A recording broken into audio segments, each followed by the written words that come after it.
మంత్రులు కాదు, ముఖ్యమంత్రితో పాటు 2 మంత్రులు కాదు, ఇవాళ మిగతా 2 కూడా గెలిచినుంటే ఇవాళ పాలమూరు జిల్లాలో ఇంకొక మంత్రి ఉంటుండే పాలమూరు జిల్లా నుంచే తెలంగాణ రాష్ట్రాన్ని పాలించి దేశానికి ఆదర్శంగా నిలబడే పరిపాలనని ఇవాళ అందించుండే వాళ్ళం. ఎందుకయ్యా నీకు దిక్కం? 40 ఏళ్ల నుంచి మా దళితులు, ముఖ్యంగా మా మాదిగ బిడ్డలు వర్గీకరణ కావాలి, మాకు న్యాయం జరగాలి, జీవితకాలం పశువులను మోసుకోవాలి, పశు మాంసమే తినాలనా, ఆ చర్మాన్ని తీసి చెప్పులు కుట్టి బతకాలనా, మా పిల్లలు ఎందుకు చదువుకోవద్దు, మా పిల్లలు ఎందుకు రాజ్యాలు ఏలొద్దు అని సంపత్ కుమార్, దామోదర్ రాజనరసింహ లాంటి వాళ్ళు, చదువుకున్న వాళ్ళు చైతన్యంతో ముందుకొచ్చి డాక్టర్ మల్లు రవి గారు లాంటి వాళ్ళు ఉదారత్వంగా పెద్ద మనసు చేసుకొని ముందుకొచ్చి మాదిగ ఉపకులాల వర్గీకరణ చేసినందుకు నీకు కడుపు నొప్పి లేచి దుఃఖం వచ్చిందా?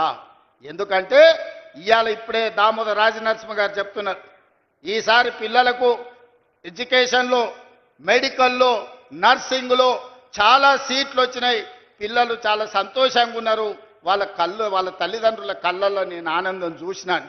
అంటే మాదిగ ఉపకులాల వర్గీకరణ చేసినందుకు మాదిగోళ్ళ పిల్లలు ఇవాళ డాక్టర్లుగా, ఇంజనీర్లుగా సీట్లు వస్తుంటే నీ కొడుకుతో పాటు, నీ మనవడితో పాటు మాదిగోళ్ళ పిల్లలు చదువుకుంటారు కాబట్టి నీకు దుఃఖం వచ్చి నీ కళ్ళల్లో నీళ్ళు వచ్చినాయి. ఆ చంద్రశేఖరరావు గారు, నీ కళ్ళల్లో నిప్పులు ఎందుకు పోసుకుంటున్నావు? ఆ దళితుల పిల్లలు ఇంకెంతకాలం చెప్పులు కుట్టుకొని బతకాలి? ఇందుకే నీకు దుఃఖం వచ్చిందా అని నేను అడుగుతున్నా. మిత్రులారా, ఇవాళ ఆలోచన చేయండి. నిజంగానే 10 సంవత్సరాలు చంద్రశేఖరరావు గారు ముఖ్యమంత్రిగా ఉన్నప్పుడు 20 లక్షల కోట్ల రూపాయలు ఆయన చేతికి వచ్చినాయి. ప్రజలు కట్టిన పన్నులు కావచ్చు, 8 లక్షల కోట్ల రూపాయలు బ్యాంకుల్లో ఆయన చేసిన అప్పులు కావచ్చు.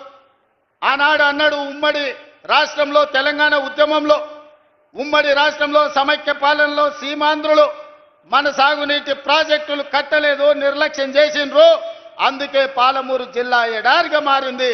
ఎడారిగా మారిన పాలమూరు జిల్లా నుంచి లక్షలాది భార్యాభర్తలు జంటలుగా వలసలు పోయినరని.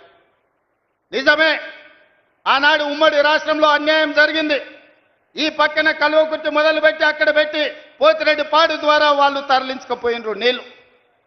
ఈ పక్కన జూరాల కావచ్చు, నెట్టంపాడు కావచ్చు, భీమా కావచ్చు, కల్వకుర్తి కావచ్చు, పాలమూరు రంగారెడ్డి కావచ్చు, ఇలాంటి ఎన్నో ప్రాజెక్టులు కట్టకుండా ఎస్ఎల్బిసి టన్నెల్ కావచ్చు, ఉమ్మడి రాష్ట్రంలో అన్యాయం జరిగింది. మా పొలాలకు నీళ్లు రాలే, మా ఎండిపోతున్న పొలాలను చూసి మా కళ్ళల్లో నీళ్లు దారగట్టినాయి. అందుకే కదా నాడు నీ కండగా నిలబడి ఈ పాలమూరు జిల్లా మొత్తం జై తెలంగాణ అని నీ పార్టీని గెలిపిస్తే 10 సంవత్సరాలు ముఖ్యమంత్రిగా ఉన్న చంద్రశేఖరరావు గారు, నేను నిన్ను సూటిగా అడుగుతున్నా, నా గడ్డ మీద నుంచి నా పాలమూరు రంగారెడ్డి ఎత్తిపోతల 10 ఏళ్లలో ఎందుకు పూర్తి చేయలే? నా కల్వకుర్తి ఏమైంది? నా నెట్టంపాడు ఏమైంది? నా భీమా ఏమైంది? నా కోయిల్ సాగర్ ఏమైంది? నా జూరాల ఏమైంది? ఇవాళ నా జిల్లాలో ఉన్న ప్రాజెక్టులను ఉమ్మడి రాష్ట్రంలో జరిగిన అన్యాయం కంటే నువ్వు ముఖ్యమంత్రిగా ఉండి మేము ఎంపిక చేసి పార్లమెంట్ గెలిపిస్తే మాకు ద్రోహం చేసింది, మా గుండెల మీద తన్నింది నువ్వు కాదా అని నేను ఈ గడ్డ మీద నుంచి అడుగుతున్నా. 10 సంవత్సరాలు 20 లక్షల కోట్లు ఖర్చు పెట్టిన చంద్రశేఖరరావు ఒక 20-25 వేల కోట్లు ఖర్చు పెట్టినుంటే 20 లక్షల ఎకరాలు పాలమూరు జిల్లాలో మా భూములకు నీళ్లు వస్తుండే కదా. కాళేశ్వరం మీద 1,00,000 కోట్లు ఒకే ఒక్క ప్రాజెక్టుకు మా అక్కలు వినాలి, మీ పిల్లలకి చెప్పాలి. కాళేశ్వరం ప్రాజెక్టు కడతా అని కేవలం ఒక్క ప్రాజెక్టు కోసం 1,00,000 కోట్ల రూపాయలు ఖర్చు పెట్టిండు. కట్టుడు 2019, కూలుడు 2023. ఎవడైనా సన్నాసోడు చిన్న గుడిసేసుకున్న 10 ఏళ్ళు ఉండేటట్టు వేసుకుంటాడు. 1,00,000 కోట్లు పెట్టి కట్టిన కాళేశ్వరం 3 ఏళ్ల కూలేశ్వరం అయి కూలిపోయింది. ఆ ఏళ్ళ మేం కట్టిన నాగార్జున సాగర్ చూడు, ఆ ఏళ్ళ మేం కట్టిన శ్రీశైలం చూడు, ఆ ఏళ్ళ మేం కట్టిన జూరాల ప్రాజెక్టు చూడు. జూరాల ప్రాజెక్టు మన డ్యామ్ దెబ్బతిన్నది అనంటే నువ్వు ఏమి పని చేయకపోతే పేపర్లో వస్తే నిమిషాల మీద మా శ్రీహరిని, మా ఉత్తమ్ కుమార్ రెడ్డిని పంపించి కొత్త రోడ్ వేయడానికి 120 కోట్ల రూపాయలు అప్పటికప్పుడు నేను మంజూరు చేసిన.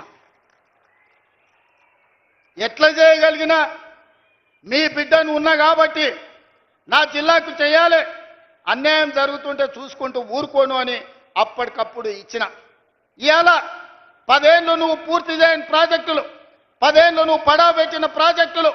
అందుకే దామోదర రాజనరసింహ గారికి, ఉత్తమ్ కుమార్ రెడ్డి గారికి చెప్పిన, మా అనిరుద్ధ్ రెడ్డి అడిగితే ఈరోజు అన్ని ప్రాజెక్టులకు సంబంధించి పాలమూరు రంగారెడ్డి ఎత్తిపోతల, Kalwakurthy project, Bhima project, Koilsagar project, Nettempadu project, ఈరోజు ప్రతి ప్రాజెక్టు మహబూబ్ నగర్ జిల్లాలో ఉన్న అన్ని సాగునీటి ప్రాజెక్టుల భూ సేకరణకు ఎన్ని వందల కోట్లైనా ఈ సంవత్సరం డిసెంబర్ 9 తారీఖు లోపల మొత్తం భూ నిర్వాసితులకు వాళ్ళందరికీ నష్టపరిహారం ఇచ్చి భూమి సేకరించి రాబోయే 2 ఏళ్ల ప్రాజెక్టులు పూర్తి చేయడానికి ప్రణాళికలు సిద్ధం చేసినాం.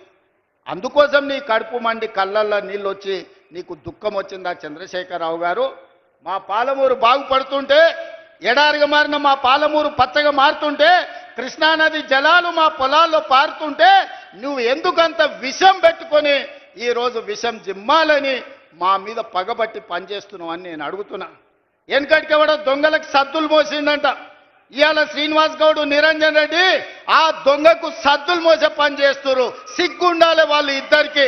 ఇవాళ జిల్లాలో జరుగుతున్న అభివృద్ధిని 75 ఏళ్ల తర్వాత ఆనాడు మొట్టమొదటి హైదరాబాద్ రాష్ట్రానికి ముఖ్యమంత్రిగా పాలమూరు బిడ్డ బూరుగుల రామకృష్ణారావు అయ్యిండు. ఆనాడు స్వతంత్రం వచ్చినప్పుడు, నిజాం రాజ్యం నుంచి విముక్తి కలిగినప్పుడు పాలమూరు బిడ్డ ముఖ్యమంత్రి అయితే, మళ్ళీ 75 ఏళ్ల తర్వాత ఈ మట్టిలో పుట్టిన బిడ్డ ఈరోజు తెలంగాణ రాష్ట్రానికి ముఖ్యమంత్రి అయితే అభినందించాల్సింది పోయి ఆ దొంగకు సద్దులు మోస్తారా? సిగ్గుండాలి శ్రీనివాస్ గౌడ్, నిరంజన్ రెడ్డి. నీకు అన్నం తిన్నప్పుడు విశ్వాసం ఉండాలి. ఈ గడ్డ అన్నం పెట్టింది, ఈ ప్రాంత ప్రజలు మీకు అధికారం ఇచ్చింది. ఇవాళ ఓ 10 ఏళ్ళు పాలమూరు బిడ్డకు అవకాశం ఇస్తే పనులు జరగనప్పుడు